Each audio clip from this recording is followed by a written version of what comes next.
Assalamualaikum warahmatullahi wabarakatuh. Selamat siang, salam sejahtera bagi kita semua. Terima kasih saya ucapkan kepada panitia penyelenggara seminar atas kesempatan yang telah diberikan kepada saya saat ini dalam penyampaian materi pada paralel session seminar Jurnal Ilmiah Perbendaharaan tahun 2020. Pada kesempatan kali ini, saya Dewi Utari dari Dinas Perumahan dan Kawasan Permukiman Kota Salatiga akan menyampaikan mengenai aplikasi Siperum Kim sebagai alat akselerasi digital dan pelayanan publik, rekomendasi perizinan penyelenggaraan perumahan. Dinas Perumahan dan Kawasan Permukiman Kota Salatiga mempunyai tugas membantu wali kota melaksanakan urusan pemerintahan yang menjadi kewenangan daerah bidang perumahan dan kawasan permukiman, bidang pertanahan, serta tugas pembantuan yang diberikan kepada daerah.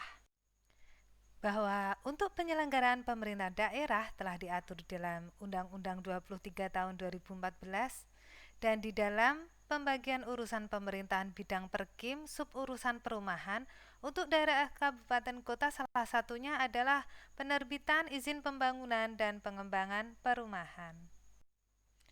Dalam lingkup penerbitan izin ada dua hal besar yaitu pemrosesan pengajuan izin dan tahapan serah terima PSU perumahan kepada pemerintah kota.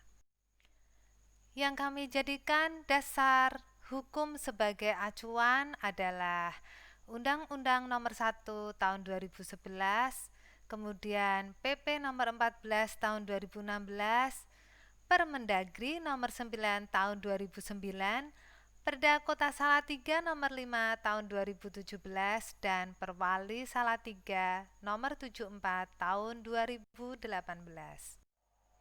Seperti kita ketahui Bapak Ibu bahwa perumahan terdiri dari beberapa rumah dengan dilengkapi fasilitas prasarana, sarana, dan utilitas umum. Bapak Ibu yang saya hormati, memang antara harapan dan kenyataan sering terjadi bertolak belakang. Terlebih pemenuhan kebutuhan lahan dan hunian semakin meningkat seiring dengan terjadinya pertambahan populasi. Sedangkan keterbatasan lahan dan kemampuan finansial menjadi pertimbangan pemilihan hunian. Tentunya semakin terpenuhinya aspek kualitas hunian, maka berbanding lurus dengan harga jual hunian. Dan di saat calon konsumen mempunyai permintaan harga yang lebih murah, maka timbullah penawaran yang berusaha untuk menurunkan kualitas dari aspek kenyamanan hunian. Berikut penulis merangkum beberapa usaha penurunan aspek kualitas hunian yang syarat dengan beberapa risiko. Yang pertama adalah usaha penurunan aspek kesesuaian lokasi dan fungsi lahan, yaitu rumah perumahan dibangun di lokasi sempadan sungai, lokasi tanah labil, lokasi lahan pertanian atau kawasan hijau. Yang selanjutnya adalah penurunan aspek keandalan fungsi bangunan dilakukan dengan mengabaikan keamanan struktur tanah dan konstruksi bangunan dan belum terpenuhinya syarat kompetensi pengembang. Untuk penurunan aspek standar kelayakan rumah dan kepadatan, rumah dibangun terlalu kecil dan padat. Untuk penurunan aspek legalitas kepemilikan aset, biasanya dilakukan pecah kafling tanpa rumah atau berdalih sebagai bagi waris atau hibah, upaya untuk mengelabui pajak BPH final dan BPHTB, dan belum tuntasnya status hak atas tanah. Penurunan aspek pemenuhan PSU yang layak dilakukan dengan minimnya pembangunan PSU. Penurunan kualitas hunian seperti yang telah saya sampaikan di atas tentunya menjadikan permukiman menjadi tidak layak huni sehingga tumbuhlah permukiman padat, kumuh, dan liar. Permasalahan-permasalahan ini berlangsung seakan-akan sudah menjadi kebiasaan Bapak Ibu, sehingga kami sulit untuk mengendalikan dan mengatasi. Dan kami rasa hal ini tidak lepas dari keterbatasan akses informasi. Untuk menjawab kebutuhan para calon investor dan pengembang akan kemudahan akses yang cepat, murah, dekat, terjangkau, maka kami saatnya untuk melangkah kepada pelayanan virtual yang terintegrasi data dan proses bisnis dalam bentuk aplikasi Siperumkim. Aplikasi Siperumkim adalah proses digitalisasi prosedur dari sejak konsultasi dokumen perencanaan, permohonan, cek administrasi, syarat teknis tata ruang, dan ekologis. Saat dua hal ini terpenuhi, maka terbitlah IMB. Dan saat IMB ini terbit, otomatis kelayakan hunian mengenai kesesuaian lokasi dan fungsi lahan, keandalan fungsi bangunan, standar kelayakan rumah dan kepadatan akan terpenuhi. Kemudian, langkah setelah IMB terbit, dapatlah proses pembangunan untuk dimulai. Dan ini bisa berjalan seiringan sejajar dengan pemenuhan aspek legalitas kepemilikan aset. Setelah proses pembangunan, saatnya dilakukan pemeliharaan PSU untuk kemudian kepada tahap proses serah terima PSU kepada Pemkot.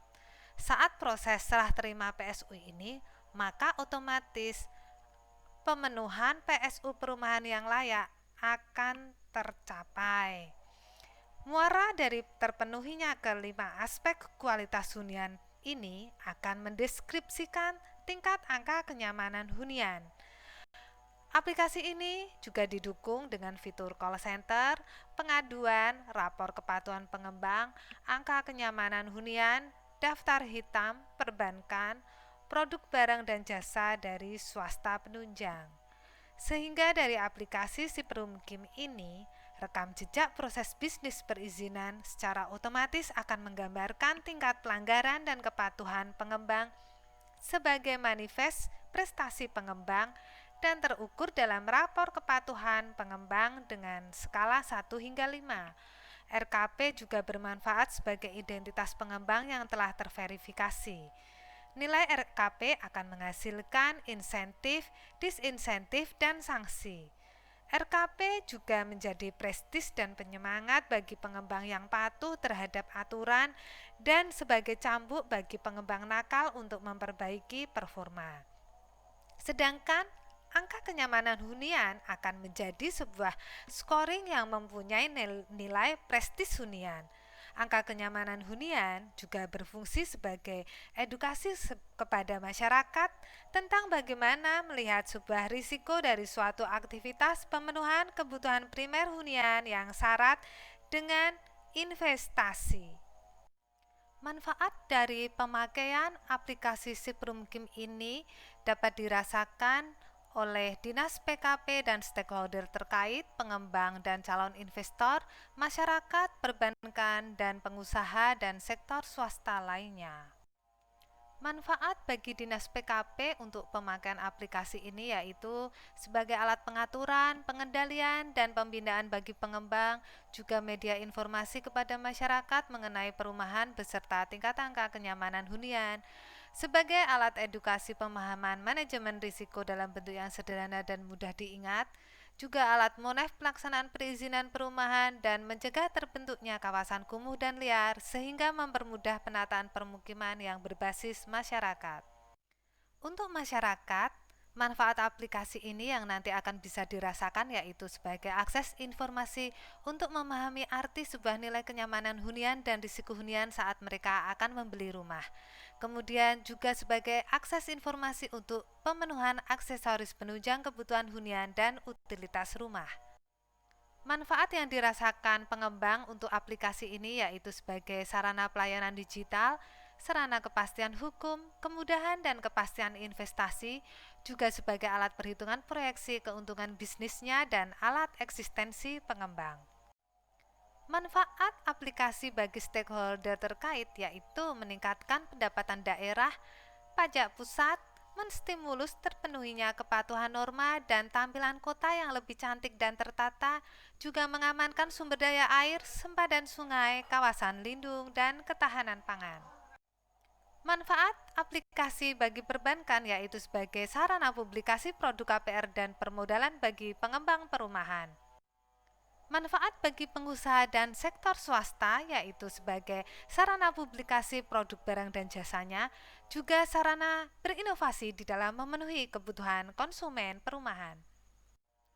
Harapan yang ingin dicapai dengan adanya penggunaan aplikasi ini yaitu mempermudah proses pelayanan publik, meningkatkan kesadaran kepatuhan norma, mengedukasi pemahaman manajemen risiko dalam bentuk sederhana, dan pemenuhan hunian yang layak sebagai suatu aset investasi yang layak diperjuangkan.